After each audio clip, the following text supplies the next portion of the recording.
जी हाँ, बदली तो है, बल्कि थोड़ी नहीं, काफी ज्यादा बदली है ये 2025 टाटा ऑल्ट्रोज। अब बलेनो i20 ऐसी गाड़ियों से ये compete करती है। हैचबैक सेगमेंट की ये गाड़ी है, प्रीमियम हैचबैक सेगमेंट की ये गाड़ी है। तो एक्सटीरियर इंटीरियर में काफी कुछ बदल गया है, लेकिन बहुत से बदलाव होने के बावजूद भी कुछ एरियाज ऐसे हैं जहां पर मुझे इसको एक्सपीरियंस करने के बाद महसूस हुआ कि वहां पर अभी भी इंप्रूवमेंट की गुंजाइश है। तो आज इस 2025 ऑल्ट्रोज के बारे में बात करेंगे, क्या बदला है, क्या नया है, क्या फीचर्स ऐड करे गए हैं और इन टर्म्स ऑफ ड्राइव कैसी है ये नई टाटा ऑल्ट्रोज 2025 चलाने में, सब कुछ जानने को मिलने वाला है आपको इस वीडियो में। नमस्कार, स्वागत है आप सभी का टाइम्स ड्राइव में। मैं हूं अंकुर तनेजा। शुरुआत करते हैं इस टाटा ऑल्ट्रोज 2025 के रिव्यू की।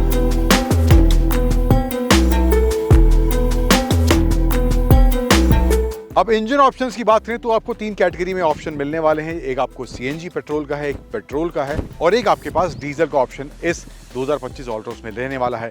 ऑलरेडी डिजाइन और फीचर्स को लेकर आप बहुत से वीडियोस इंटरनेट पर, यूट्यूब पर देख चुके होंगे, उसकी बाद में विस्तार से बात करेंगे। लेकिन पहले चलाने में ये गाड़ी कैसी है। हमारे पास सीएनजी पेट्रोल वाला वेरिएंट है, परफॉर्मेंस कैसा है, ड्राइव कैसा है, कंफर्ट ओवरऑल कैसा है, पहले उस पर नजर डालते हैं।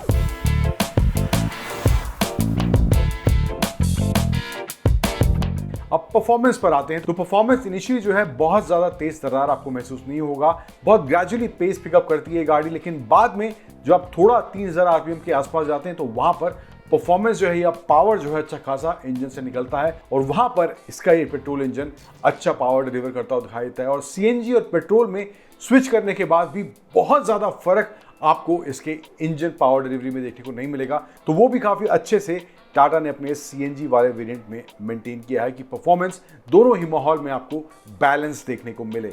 और उसके साथ साथ इस सेगमेंट में जो और गाड़ी हैं वहां पर कुछ हद तक अगर आप इंजन को ज़्यादा पुश कर रहे हैं तो इंजन थोड़ा स्ट्रेस पे ज़्यादा दिखाई देता है। लेकिन यहाँ पर जो है इसका ये रिवर्ट्रॉन इंजन है, पेट्रोल इंजन जो है ये पावर डिलीवरी अच्छा देता है। और साथ ही साथ अगर आप तेज़ भी गाड़ी को चला रहे हैं, हाईवेज पर चला रहे हैं, तो वहाँ पर भी इंजन जो है स्ट्रेस में आता हुआ नहीं दिखाई देता। अच्छी पावर डिलीवरी वहाँ पर भी हाईवेज पर देखने को मिलती है टाटा ऑल्ट्रोज के इस पावर ट्रेन कॉम्बिनेशन के साथ। अब इशू जो मुझे लगा है इसके इंजन को लेकर वो है नॉइस लेवल्स का। रिफाइनमेंट लेवल्स की बात करूं तो सेगमेंट में जो और गाड़ियां हैं तो वहां पे रिफाइनमेंट लेवल्स जो है बेटर है compare to this engine of this Tata Altroz. और ये चीज जो है मुझे थ्रू आउट ड्राइव के दौरान महसूस हुई कि कैबिन नॉइज जो है, ओवरऑल रिफाइनमेंट जो है इंजन का, वो बेटर अभी भी होना बाकी है और वहां पर टाटा को वाकई में काम करने की जरूरत है। अब जो इसका 5 स्पीड का गियरबॉक्स है वो भी मैं कहूंगा कि स्मूथेस्ट नहीं है। अगर बात करें सेगमेंट की और गाड़ियों की तो वहां पर भी और better options in terms of gearbox या स्मूथनेस की बात करते हैं। सेगमेंट में जो दूसरी गाड़ी हैं वहां पर आपको थोड़ा better smooth operation in terms of gearbox भी मैनुअल की बात करें तो देखने को मिलने वाला है कंपेयर टू टाटा ऑल्ट्रोज। अब हैंडलिंग की बात करें तो स्टीयरिंग रिस्पांस अच्छा है, शार्प है, वहां पर कोई दिक्कत मुझे गाड़ी के साथ महसूस नहीं। एंड थोड़ा कभी अगर आप हाई स्पीड पर चला रहे हैं और आपको थोड़ा सा अचानक टर्न लेना पड़ गया, शार्प टर्न लेना पड़ गया, तो वहां पर भी गाड़ी का जो बैलेंस है अच्छा देखने को मिलता है। गाड़ी प्लांटेड फील होती है, सड़क से सट कर चलती है। अब आते हैं कंफर्ट वाले फैक्टर पर। सस्पेंशन सेटअप और जो सीट का कॉम्बिनेशन है वहां पर एक बहुत ही अच्छा, कहूं कि सेगमेंट बेस्ट कॉम्बिनेशन मुझे इस टाटा की ऑल्ट्रोज में देखने को मिलता है। अब्जॉर्प्शन पावर सस्पेंशन में अच्छा है, सीट्स की जो कुशनिंग है वो भी काफ़ी अच्छी है और जो अब एक्स्ट्रा थाई सपोर्ट वाला एलिमेंट ऐड करा गया है सभी सीट्स में तो वो भी ड्राइव को जो है एक अच्छी ड्राइव जरूर बनाता है। और ब्रेकिंग को लेकर भी कोई इशू मुझे इस 2025 ऑल्ट्रोज में देखने को नहीं मिला है। अब डिज़ाइन पर आते हैं तो फ्रंट फेस आप देखेंगे, साइड प्रोफाइल देखेंगे, रियर भी मैं आपको दिखाऊंगा तो बिल्कुल ही बदल गया है। कुछ पुरानी ऑल्ट्रोज वाला एलिमेंट नहीं है। ओवरऑल जो फ्रंट फेस है पूरा बदल गया है। यहाँ पे आपको हेडलैम्प्स वगैरह मिल जाते हैं, डीआरएल दिए गए हैं, पियानो ब्लैक फिनिश है एंड नीचे जो बम्पर का डिज़ाइन है वहाँ पर भी चेंजेस देखने को मिल रहे हैं। इसके अलावा जो है साइड प्रोफाइल में आए तो यहाँ पर जो है आपको 16 इंच के व्हील्स जिसमें मिलते हैं। वेरिएंट टू वेरिएंट डिपेंड करेंगे, वो व्हील्स के साइज़ के हैं। 15 इंच का भी रहने वाला, लेकिन टॉप जो वेरिएंट है वहाँ पे 16 इंच के आपको प्रोफाइल के व्हील्स मिलने वाले हैं। अलॉय व्हील्स का डिज़ाइन भी बदल गया है।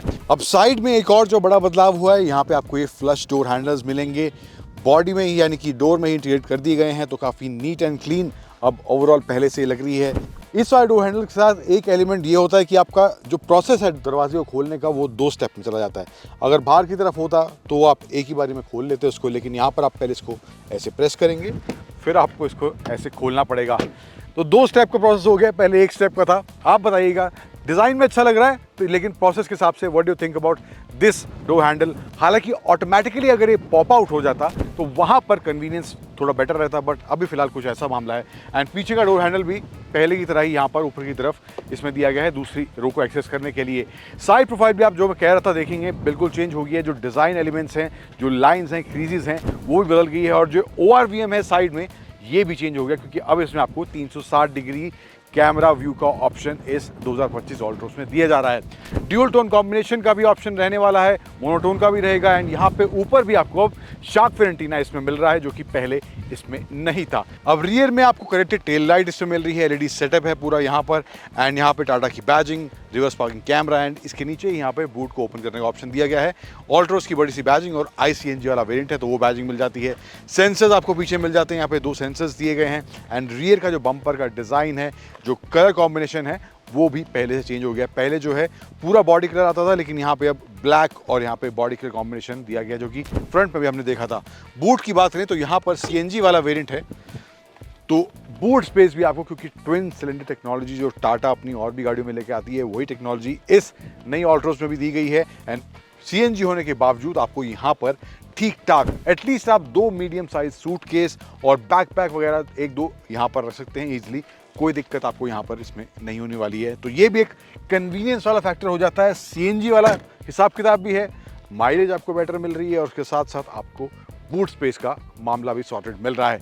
अब अंदर भी बहुत कुछ बदला है, कैबिन फील, फीचर्स, काफ़ी कुछ नया ऐड करा गया है, उसको भी एक बार देखते हैं। अब एक चीज़ जो आपको पहले जैसी ही मिलती है, इसमें आपको ये 180 डिग्री पे इसके दरवाजे खुलते हैं। बंद करने के लिए आपको रीच आउट भी करना पड़ता है, तो एक अच्छी चीज़ है कन्वीनियंस के हिसाब से। बट ये भी कुछ हिसाब किताब यहाँ पर इस नई ऑल्ट्रोस में आपको दिया गया है। अब यहाँ पर आए तो इसके डैशबोर्ड वाले एलिमेंट पे तो ये बिल्कुल ही बदल गया है। कॉम्बिनेशन आप देखेंगे, ब्लैक है, हार्ड प्लास्टिक है हालांकि, लेकिन क्वालिटी डिसेंट लग रही है, चीप प्लास्टिक वाली फील नहीं आ रही है। यहाँ पे थोड़ा आपको बेज कॉम्बिनेशन दिया गया है ओवरऑल। यहाँ पे आपको पैटर्न वगैरह ब्लैक में यहाँ पे देखने को मिल जाएंगे। इसके अलावा सेंटर में आए तो यहाँ पे ये नया 10.25 इंच का आपको fully digital infotainment screen touch screen आपको मिल रहा है। एंड इसमें फीचर्स की बात करें, एंड्रॉइड ऑटो, एप्पल कारप्ले वगैरह दिया गया है। बाकी सब सेटिंग वगैरह जो बेसिक और ऑप्शन रहते हैं वो भी है। एम्बिएंट लाइटिंग के ऑप्शन है आपके पास, तो वो सब ऑप्शन आपको यहाँ मिल जाएंगे। इसके अलावा जो है यहाँ पर इसकी सेटिंग्स में जाएंगे तो यहाँ पर आपको क्लाइमेट सेटिंग यहाँ से आप कंट्रोल कर सकते हैं। यहाँ पर आपको टच वाला ऑप्शन भी रहेगा, लेकिन आप फिजिकल बटन्स के थ्रू नीचे जो दिया गया है FATC यहाँ पे पैनल जो दिया गया है, इससे आप कंट्रोल कर सकते हैं। फैन स्पीड और टेम्परेचर को आप मैनुअली बटन से कर सकते हैं। एंड यहाँ पर आपको टच बटन्स दिए गए हैं, जो कि एक्सप्रेस कूल का है। यहाँ पे AC controls and 360 degree camera, और CNG और आपको पेट्रोल में स्विच करना है तो उसके लिए भी यहाँ बटन दिया गया है। तो यहाँ पे ओवरऑल जो क्लैरिटी है, व्यू है, काफ़ी अच्छा है। ये टाटा की और भी गाड़ियों में ऑलरेडी हम देख चुके हैं, कुछ हाल ही में जो गाड़ियाँ आई हैं, तो क्लैरिटी वाइज इस कैमरा की क्वालिटी या इस स्क्रीन की क्वालिटी काफ़ी अच्छी है, उसमें कोई दो राहे नहीं है। वापस आते हैं यहाँ पर, अब इसका जो इंस्ट्रूमेंट क्लस्टर है वहाँ भी आपको 10 इंच का फुल डिजिटल स्क्रीन दिया गया है। यहाँ पर स्टीयरिंग बदल गया है, डी कट है। एंड यहाँ पे नया आपको पैनल मिलेगा। एंड यहाँ पे नीचे की तरफ आए तो यहाँ पे आपको वायरलेस चार्जिंग मिल जाती है, 2 USB चार्जिंग पॉइंट्स, 12 वोल्ट का सॉकेट। यहाँ पे आर्मरेस्ट दिया गया है स्लाइडेबल, थोड़ा सा यहाँ पे सामान रखने की जगह है, थोड़ी सी है, बहुत ज़्यादा नहीं है। एंड 2 पॉकेट्स वगैरह में भी अच्छा खासा स्पेस आपको 1 लीटर की बॉटल के हिसाब से यहाँ पर मिलता है। सनरूफ जो है वो भी यहाँ पर मिल रही है आपको, सिंगल पेन रूफ है। एंड ये जो है आप वॉइस कमांड के थ्रू भी ऑपरेट कर सकते हैं, यानी कि मैं बोलूंगा प्लीज ओपन सनरूफ, तो कुछ ऐसे आप वॉइस कमांड के थ्रू ऑलरेडी हम बहुत सी गाड़ियों में देख चुके हैं, लेकिन अभी आपको इस ऑल्ट्रोस में भी मिल गया है। यहाँ पर सीट्स पर आते हैं तो सीट्स का भी आपको जो ओवरऑल पैटर्न है, पैडिंग वगैरह थोड़ी सी चेंज मिलेगी। यहाँ पर स्पेशली जो थाई सपोर्ट वाला एरिया है, यहाँ पर ये एक्स्ट्रा कुशनिंग दी गई है to provide you better thigh support in this new Altroz. Fabric seats हैं, लेदर सीट्स का ऑप्शन नहीं, हालांकि सीट कवर वाले लेदर का आपके पास ऑप्शन रहने वाला है, वो एज एन एक्सेसरी आप ले सकते हैं, लेकिन जो एज स्टैंडर्ड सीट्स आने वाली हैं वो फैब्रिक में हैं। अब पिछली कतार में चलते हैं, वहां पर मामला कंफर्ट को लेकर कैसा है, क्या फीचर्स वहां पर हैं, उनको भी एक बार दिखाते हैं। अब सेकेंड रो में लेग रूम यहाँ पर ठीक ठाक है। थाई सपोर्ट अगेन जो एड फ्रंट सीट्स में हुआ है कुशनिंग को लेकर, जो थाई सपोर्ट की पैडिंग एक्स्ट्रा दी गई है वो रियर में भी यहाँ दोनों जगह आपको देखने को मिलेगी। हेडरूम की बात हालांकि मैं करूँ तो यहाँ पर 5'9" मेरी हाइट है, उसके हिसाब से मुझे ऐप लग रहा है, कोई यहाँ पर मुझे दिक्कत हेडरूम को लेकर नहीं हो रही है। लेकिन कोई अगर 6 फुट के आसपास है, 5'11", 6 फुट के आसपास, तो उनके लिए मामला थोड़ा तंग ज़रूर हो सकता है। आर्मरेस्ट यहाँ सेंटर में दिया गया है, इसको हटाते हैं। देन ये आर्मरेस्ट यहाँ पे दिया गया है, wide enough for both the rear passengers. यहाँ पे आपको कप होल्डर्स मिल जाते हैं। एडजस्टेबल हेडरेस्ट पीछे दोनों पैसेंजर्स के लिए दिए गए हैं। सेंटर में आपको एसी वेंट्स, एक USB-C चार्जिंग पॉइंट 65 वॉट का यहाँ पर आपको पीछे के पैसेंजर्स के लिए मिल जाता है। अदरवाइज हिसाब किताब ओवरऑल जो है, ओवरऑल ग्लास एरिया भी यहाँ पे ठीक ठाक मुझे देखने को मिल रहा है। सीट्स अगेन मैं कहूँगा कि कंफर्टेबल जरूर पीछे बैठने के बाद यहाँ पर इसमें फील हो रही है। तो थोड़ी और लंबी जर्नीज हैं, एक्स्ट्रा थाई सपोर्ट है, तो वहाँ पर बेटर कंफर्ट आपको जरूर यहाँ पर इसकी सेकंड रो में ऑल्ट्रोज की मिलने वाला है। अब बात करते हैं धांसू और नॉट सो धांसू एलिमेंट्स क्या लगे मुझे इस 2025 एल्ट्रोज को एक्सपीरियंस करने के बाद। अब पहले नॉट सो धांसू एलिमेंट्स कौन से लगे हैं उनकी बात करता हूँ। तो पहला जो नॉट सो धांसू एलिमेंट है, हालांकि टाटा की नेक्सॉन में वहाँ पर चेंज हुआ था जब उसका अपग्रेड आया था, लेकिन यहाँ पर जैसे कि मैं इंडिकेटर का बटन यहाँ पे प्रेस कर रहा हूँ या इसको इंडिकेटर ऑन कर रहा हूँ, तो यहाँ पर इसका हालांकि 360 डिग्री कैमरा का व्यू आपको मिल जाता है। लेफ्ट साइड है तो लेफ्ट साइड का, राइट साइड है तो राइट साइड का।